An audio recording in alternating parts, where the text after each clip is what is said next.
On the heels of C2E2, it is a delight on this episode to be talking with the creative team of John Marroquin and Tony Miello.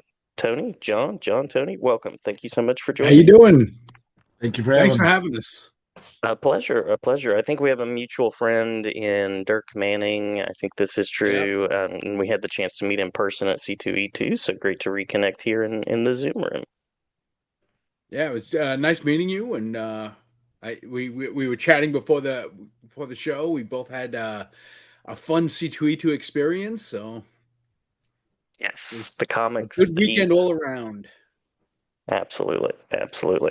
And you met me and decided to talk with me longer than we talked in person. So this is always a win. This is always a win. Well, on this episode, we're talking about Extinction Event in one case, but we also have a Kickstarter campaign that has something to do with cosplay, something to do with serial killers. So please tell us a little bit about that, and then we'll make our way a bit through the creative origins.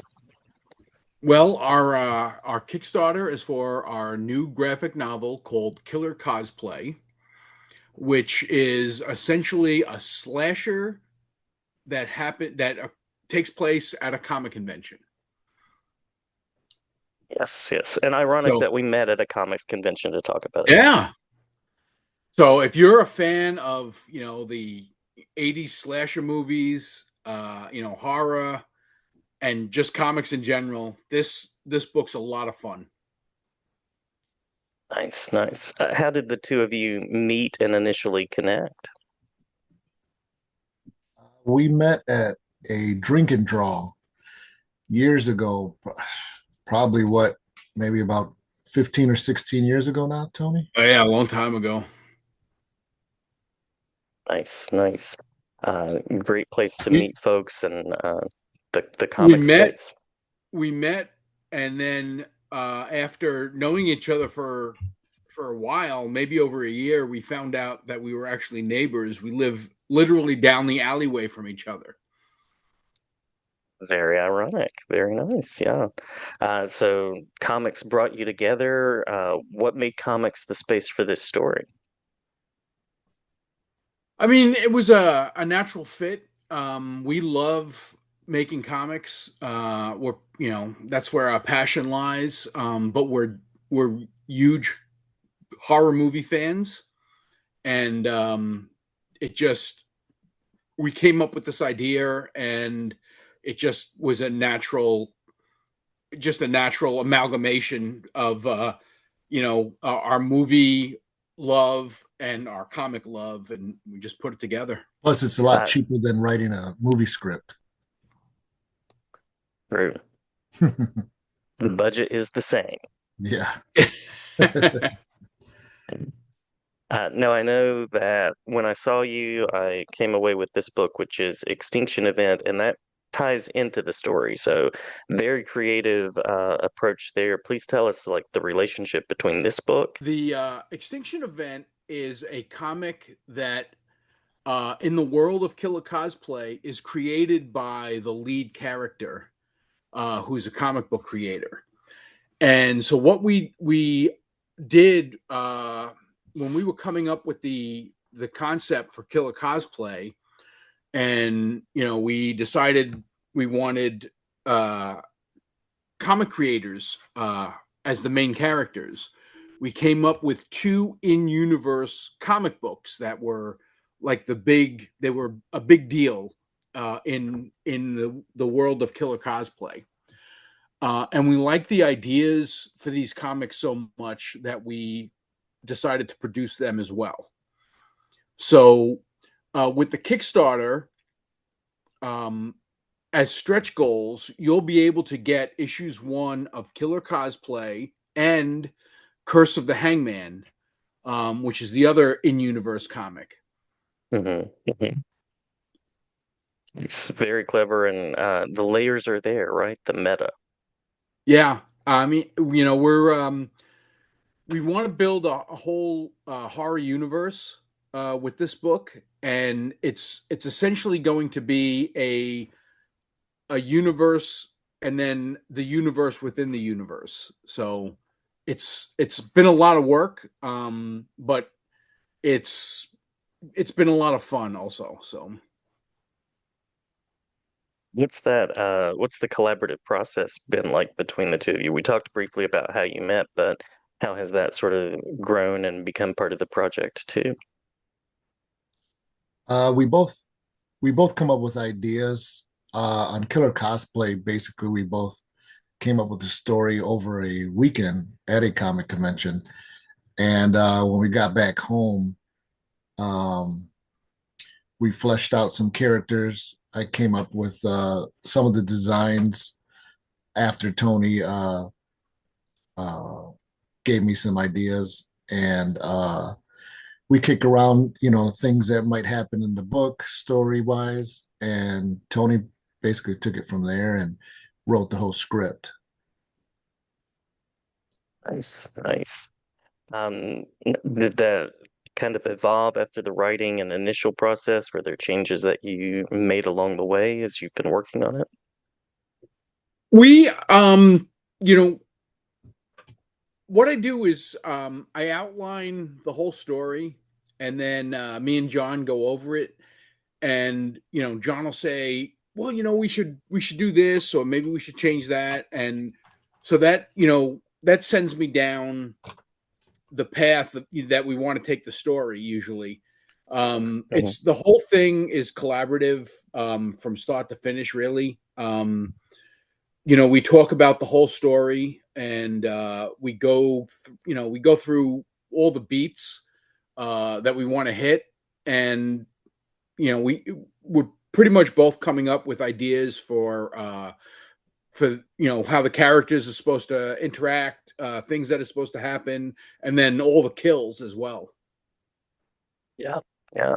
That's also part of the horror process, right? Like deciding some of those moments that have to be in there. Definitely. That's a big part. The kills are the most fun. Yeah. I know there's a rich history and a fun history of slasher movies from the 70s, 80s, 90s, and beyond. Were there particular source materials? Were there inspirations for the visual design and some of the places you wanted to go in the story? No, I think we needed to come up with a character though that could easily fit into a costume that um, can be taken off the rack, basically. So Hmm. the killer is the hangman, which is just a mask and a black outfit. So anybody could be behind it. So I like to call it a horror whodunit. There is a reveal at the end. I like those kind of horror stories. But yeah, I think we just wanted something simple, but cool, menacing looking.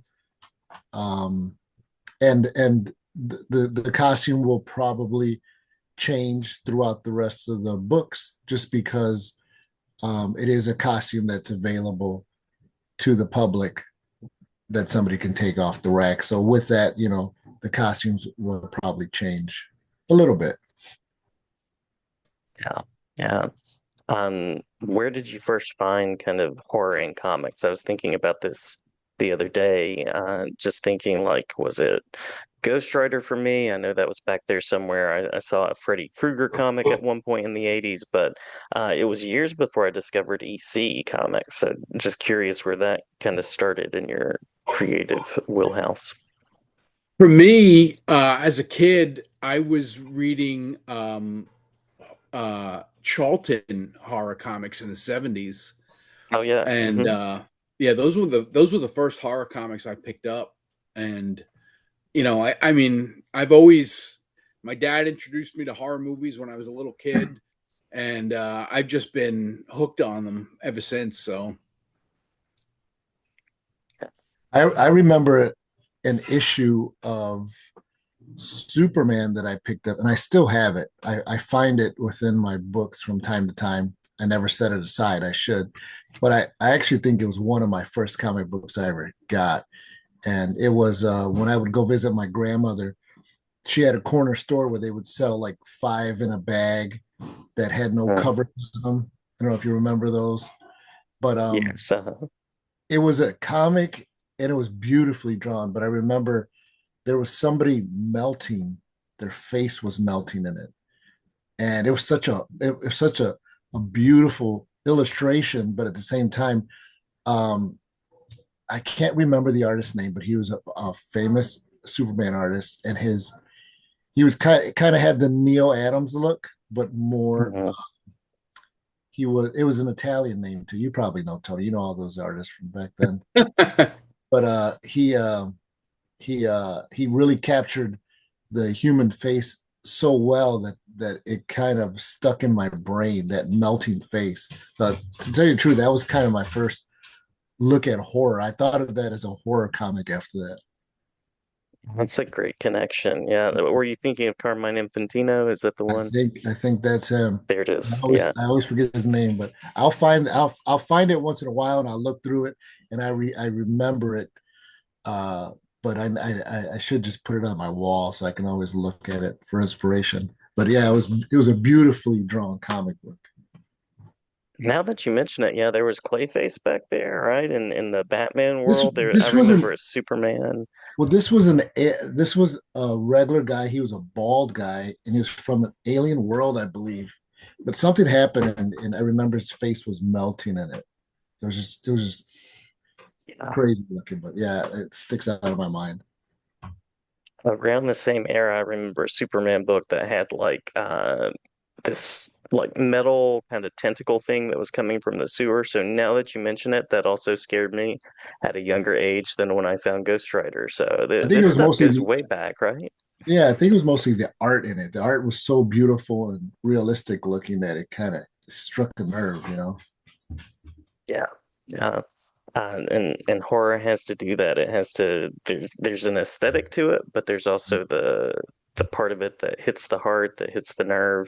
After I talked with you guys at C2E2, I couldn't help but notice all of the people that I was walking around at the convention that were dressed as like Ghostface and these different characters. So it made me think a little bit differently about the convention space. So you have a striking Yeah, concept.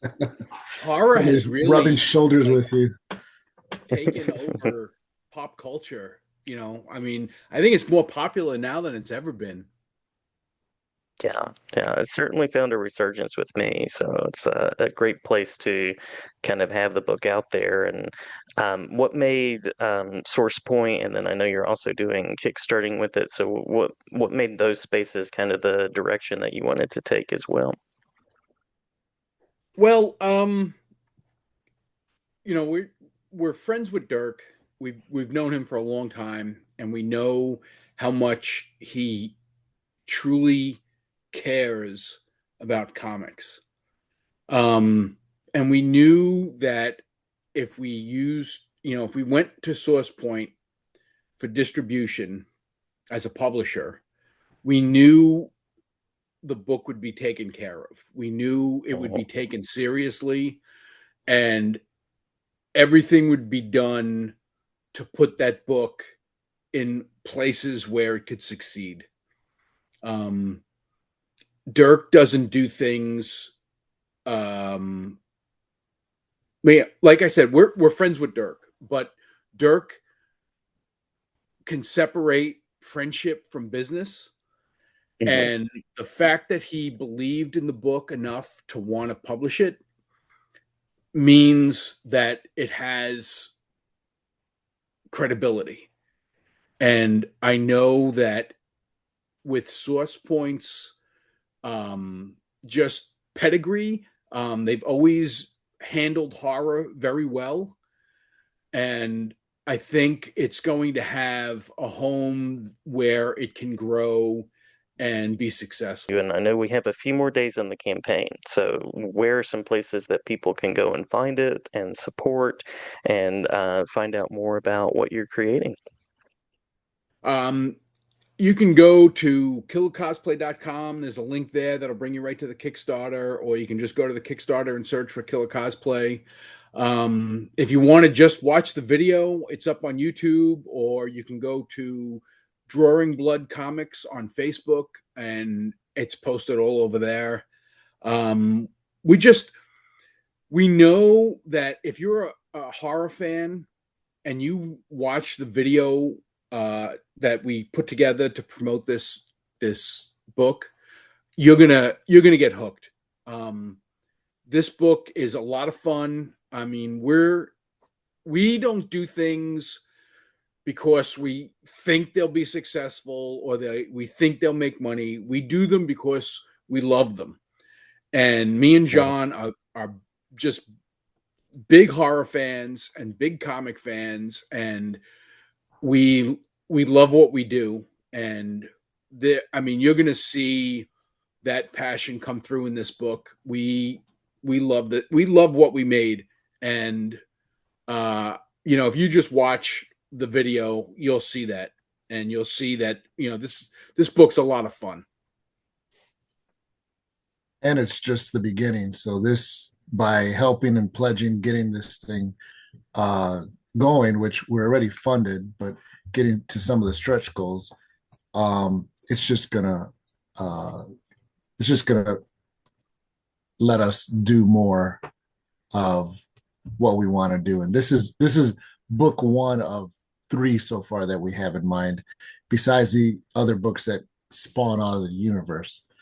So regardless, we'll probably keep doing these books, but it'd be nice to help with the pledging, so that way we can guarantee and get uh, enough funds to keep going.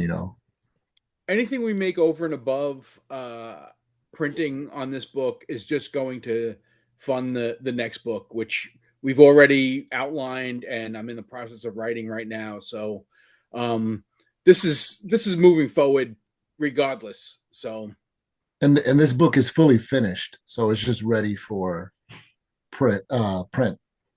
So soon as it's over, we're going to start the process of getting them printed and getting them into people's hands.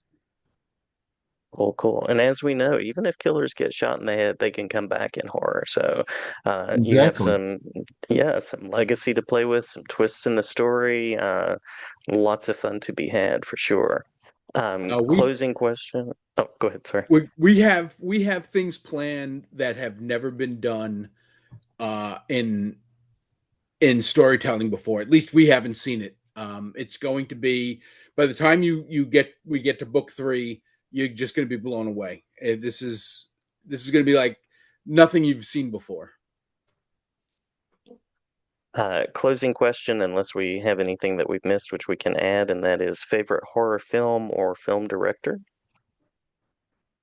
Well, my favorite horror film is the original Halloween. Yeah, Yeah. my book, you just can't beat that. It wasn't the first slasher, but it was the most memorable to start off the genre. And I mean, every Halloween season, I watch that movie 3 or 4 times. I love it. I absolutely love it. Carpenter is king. Absolutely. Yeah. John, any favorite director Uh, or film? Probably my favorite director would probably horror director would probably be John Carpenter. But I think one of probably my favorite movie, just because I like the fun of it. To me, it's just a perfect film. Is the original Fright Night. Oh, yeah. That's classic. I've watched that movie so many times. I grew up with that on VHS. Absolutely. Oh yeah. Yeah. Absolutely.